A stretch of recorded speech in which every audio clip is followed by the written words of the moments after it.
भूर्भुवः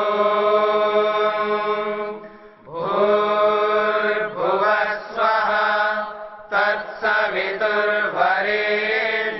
भर्गो देवस्य धीमहि धियो यो नः प्रचोदयात्।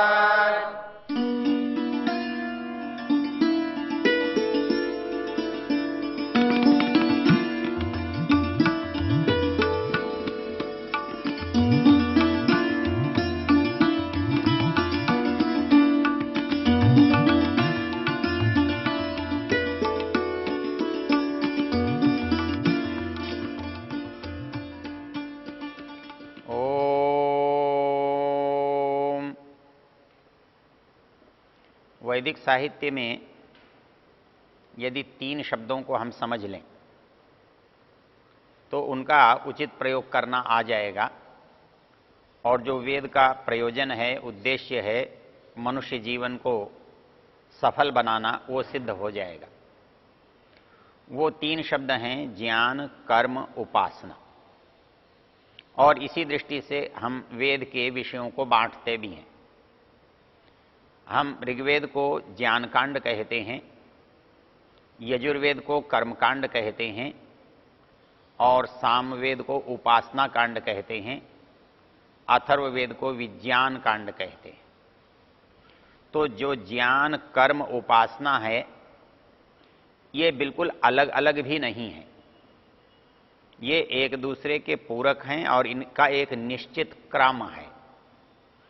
हम इस क्रम को बदल नहीं सकते। जैसे कोई चीज नीचे से ऊपर जाती है, उसको हम बीच में से ऊपर नहीं शुरू कर सकते। उसको आधार देना पड़ेगा और आधार से ही ऊपर उन्नति की ओर कोई व्यक्ति जाता है। तो वैसे ही हमारे जीवन में जो आधार है वो है ज्ञान। तो वेद जो है वो हमें ज्ञान देता है संसार के बारे में, अपने बारे में और हमारे प्रयोजन के बारे में। तो हम प्रयोजन, हमारा लक्ष्य है, हम उससे भी परिचित हों। लक्ष्य के प्रति जो मार्ग है, संसार है, हम उससे भी परिचित हों। और मार्ग पर चलने वाले हम स्वयं, हमारे बारे में भी हमको पता हो। तो ये सब ज्ञान के बिना संभव नहीं है। तो इसको हमें जानना होता है। बुद्धि से जानने के बाद हम उसको प्राप्त करते हैं, उसको हम अनुभव कहते हैं। वो प्राप्ति का स्तर है।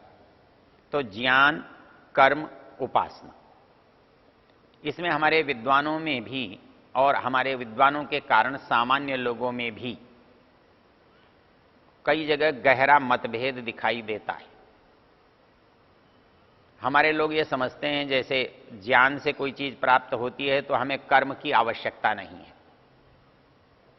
कुछ लोग ये समझते हैं कि हम कर्म करते रहेंगे, शायद उसी से हम पहुंच जाएंगे। किंतु ये दोनों बातें अधूरी हैं, दोनों बातें एकांगी हैं, क्योंकि इनकी पृथक पृथक आवश्यकता होती तो सब एक साथ किए जाते। यदि पृथक पृथक इनकी उपयोगिता होती तो अलग अलग किए जा सकते थे। एक व्यक्ति बिना ज्ञान के कर्म कर सकता था, अच्छे से अच्छा कर्म कर सकता था। एक व्यक्ति केवल बिना कर्म किए ज्ञान से अपना कार्य सिद्ध कर सकता था, किंतु ऐसा नहीं होता। उसके लिए हमें अच्छा कर्म करना है तो अच्छे ज्ञान की आवश्यकता होती है, और अच्छा ज्ञान प्राप्त करना है तो उसके लिए उपाय करना, प्रयत्न करना, कर्म करना इसकी आवश्यक होता है। तो इस तरह से हर अच्छे कार्य के लिए अच्छे ज्ञान और अच्छे ज्ञान की उपलब्धि के लिए प्रयत्न, दोनों का संबंध है। इसलिए ये कहना कि एक बिल्कुल अलग हैं, ये व्यावहारिक नहीं है, ये सत्य भी नहीं है। ये जो सिद्धांत है कि ज्ञान और कर्म अलग हैं और इनका आपस में संबंध नहीं है, ये बात कहीं भी घटती नहीं है। हम इसको एक उदाहरण से समझ सकते हैं। उदाहरण के लिए एक बात करें कि ऋग्वेद ज्ञान कांड है, ज्ञान का प्रसंग है, ज्ञान का प्रकरण है। यजुर्वेद यज्ञ कर्म कांड का प्रसंग है, सामवेद उपासना का प्रसंग है, लेकिन सभी वेदों में ज्ञान का, सभी वेदों में कर्म का, सभी वेदों में उपासना का उपदेश है, मिलता है। इसलिए केवल एक एक चीज एक एक में सीमित नहीं है।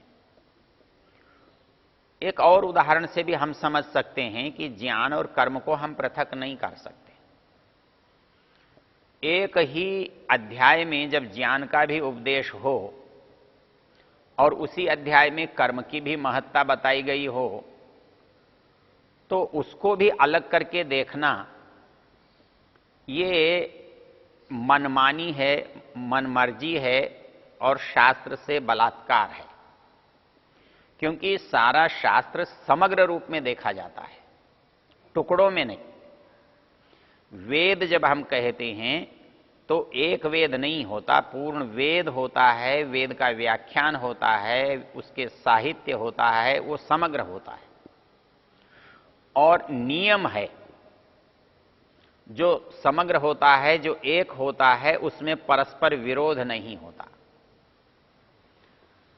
परस्पर विरोध होगा तो वेद नहीं होगा, वेद होगा तो परस्पर विरोध नहीं होगा। भिन्नता होना एक पृथक बात है, विरोध होना एक पृथक बात है। विरोध अस्वीकार्य है, अमान्य है, अनावश्यक है। भिन्नता संभव है, उचित है, आवश्यक है। तो इसलिए कोई ये कहे कि वेद में भिन्नता तो नहीं है, विरोध है, वो गलत हो जाएगा। फिर वेद ही क्यों रहेगा? क्योंकि जो बताने वाला व्यक्ति है वो एक है और बताने वाले एक व्यक्ति में विरोध नहीं हुआ करता। यदि एक ही व्यक्ति अपनी विरोधी बातें कहे तो उस व्यक्ति को कोई व्यक्ति बुद्धिमान नहीं मानता, उस व्यक्ति की बात कोई प्रामाणिक नहीं मानता, उस व्यक्ति की बात कोई स्वीकार नहीं करता। इसलिए वेद यदि प्रामाणिक हैं, वेद यदि बुद्धिमत्ता पूर्वक रचे गए हैं और वेद की यदि जीवन में आवश्यकता है, तो उनकी हर बातों के बीच में संबंध होना चाहिए, प्रसंग होना चाहिए, एक दूसरे से जुड़ी हुई होनी चाहिए। और विरोध उसको कहते हैं जो एक दूसरे से जुड़ने के बजाय एक दूसरे को काटती हों। इसलिए जो लोग ये मानते हैं कि वेद में विरोधी बातें मिलती हैं, या तो वो जानते नहीं हैं या उनके पास वेद नहीं है। इसलिए पहला सिद्धांत है वेद एक समग्र है। वेद की दूसरी बात है वेद एक बुद्धिपूर्वक की गई रचना है। इसके लिए संस्कृत में एक बड़ी प्रसिद्ध उक्ति है, बुद्धि पूर्वा वाक्य कृतिर वेदे। अर्थात वेद में जो भी कहा गया है उसको बहुत ही युक्ति संगत बुद्धिपूर्वक कहा गया है, क्योंकि उसका कहने वाला, उसका बताने वाला एक बुद्धिमान है। तो बुद्धिमान व्यक्ति जब कोई बात कहता है तो उल जलूल नहीं कहता, बेकार नहीं कहता, वितंडा की नहीं कहता, विरोधी नहीं कहता, अप्रासंगिक नहीं कहता। जब एक सामान्य मनुष्य अप्रासंगिक इधर उधर की बातें करता है तो पागल कहलाता है, मूर्ख कहलाता है। तो जिसको हम ईश्वरीय रचना कहते हैं, परमेश्वर की बात कहते हैं, वो एक दूसरे के विरोधी और असंगत कैसे हो सकती है? इसलिए एक व्यक्ति के द्वारा कही गई बात एक है, एक व्यक्ति के द्वारा कही गई बात परस्पर विरोधी नहीं है, अनुकूल है एक दूसरे के लिए, एक दूसरे की पूरक है, और वो जिसके लिए कही गई है उसके हित की है। तो इस दृष्टि से जो ये मानते हैं कि वेद में विरोध है या हो सकता है, वो अनुचित है।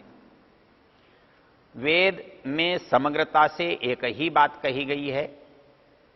वेद में जो बात कही है उसमें परस्पर विरोध संभव नहीं है, और उसका हमारे लिए उपयोगी होना, आवश्यक होना, हमारे जीवन में उसका कोई मूल्य महत्व होना अनिवार्य है। तो इस दृष्टि से जब हम बात करते हैं तो विरोधी बात नहीं हो सकती। और जब हम कहते हैं कि वेद में ज्ञान और कर्म में विरोध है तो अनुचित हो जाएगा, गलत हो जाएगा। और ये बात प्रमाण से घटित भी नहीं होती। कैसे घटित नहीं होती?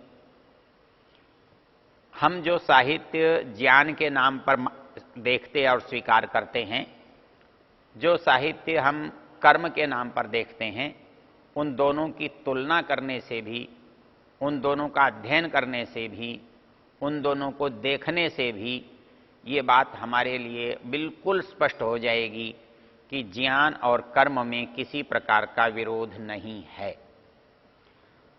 एक इसका मोटा उदाहरण हम ले सकते हैं। हमने देखा ऋग्वेद जो है वो ज्ञान कांड है, ज्ञान का ग्रंथ है, ज्ञान का स्रोत है। यजुर्वेद उसको कर्म के लिए कह रहा है, कर्म की बात करता है। सामवेद उपासना की बात करता है। तो क्या ज्ञान और कर्म में विरोध संभव है? यदि ऐसा कहने वाला व्यक्ति कहेगा तो बहुत सारे अनर्थ हमारे सामने आ जाएंगे। उदाहरण के लिए, यजुर्वेद कर्म कांड का वेद है और ऋग्वेद ज्ञान कांड का वेद है। और जो उपनिषद नाम के ग्रंथ हैं वो ज्ञान कांड कहलाते हैं, और जो ब्राह्मण नाम का भाग है उसे हम कर्म कांड कहते हैं। यदि इनमें परस्पर विरोध होता तो ये एक व्यक्ति की एक पुस्तक के रूप में रचना नहीं हो सकती थी। न तो एक व्यक्ति की रचना हो सकती थी, न एक पुस्तक के रूप में हो सकती थी, क्योंकि ब्राह्मण, उपनिषद, आरण्यक आदि एक ही ग्रंथ के बहुत सारे भाग हैं, बहुत सारे हिस्से हैं, और वो एक में होने से एक दूसरे के विरोधी कैसे हो सकते हैं? अब जैसे यजुर्वेद का जो 40वां अध्याय है, ईशावास्यमिदं सर्वम, जिसे हम सब पढ़ते हैं, जिसे हम याद करते हैं, जिसे सब परिचित हैं, यदि आप विचार करें तो यजुर्वेद यदि कर्मकांड है तो उसका 40वां अध्याय ज्ञान कांड होगा। तो यदि ज्ञान और कर्म परस्पर विरुद्ध होते तो उनका एक ही पुस्तक में, एक ही ग्रंथ में समावेश कैसे होता? और आश्चर्य की बात तो यह है कि 39 अध्याय यदि कर्म के हैं, कर्म के विवेचन के हैं, कर्म का स्वरूप बताने के हैं, तो 40वां अध्याय वो व्यक्ति ज्ञान के लिए क्यों लिखता, यदि उनका आपस में संबंध नहीं है?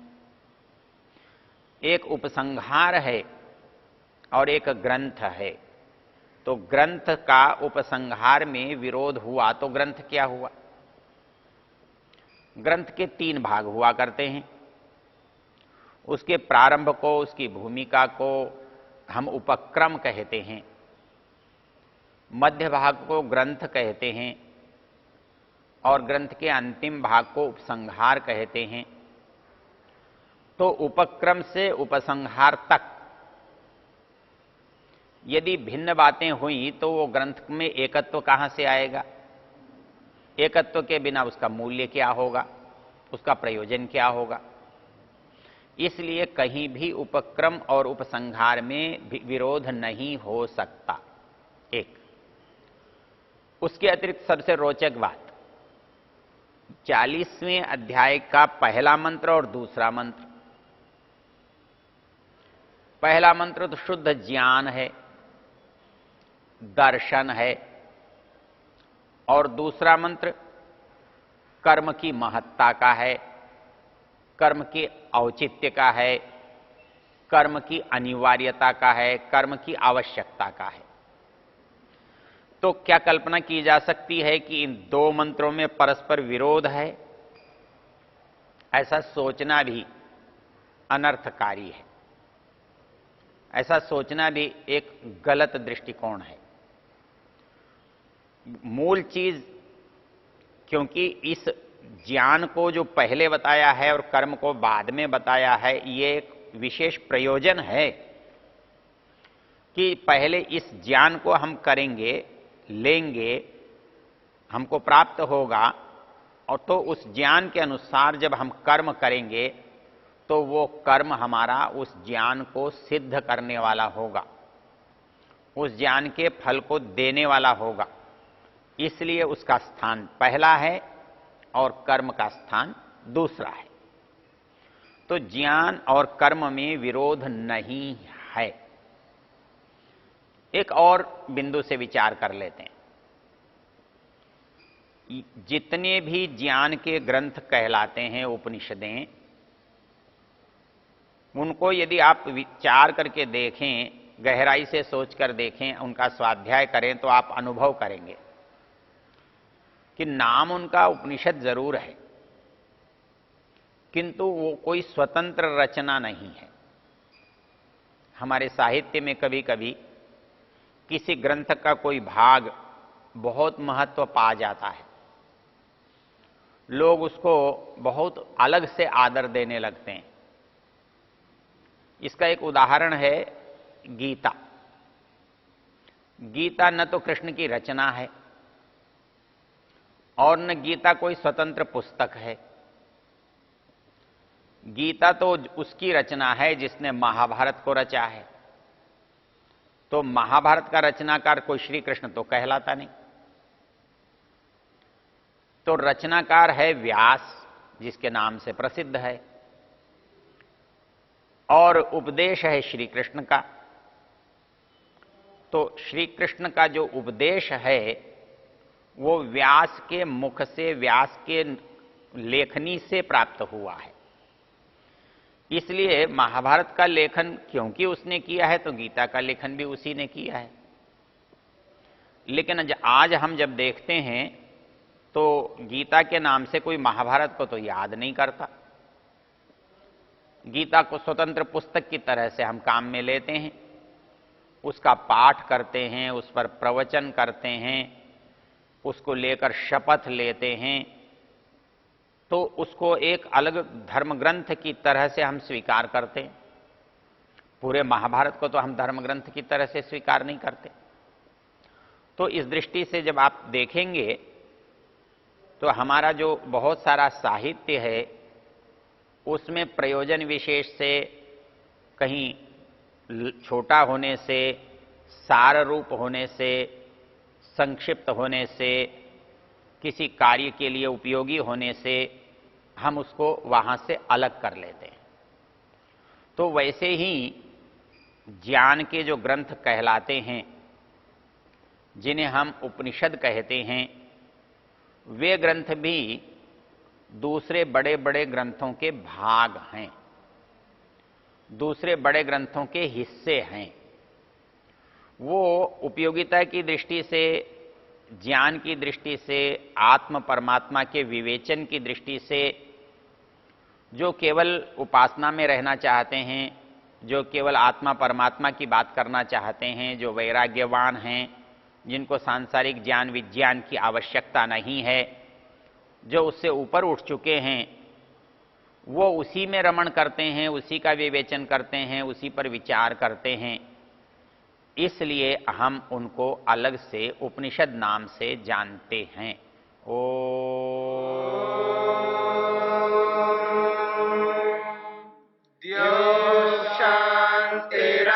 शांतिरंतरिक्षं शांति पृथिवी शांतिरापः शांतिरोषधयः शांतिः वनस्पतयः शांतिर्विश्वे देवा शांतिर्ब्रह्म शांति सर्वं शांति शांतिरेव शांति शांति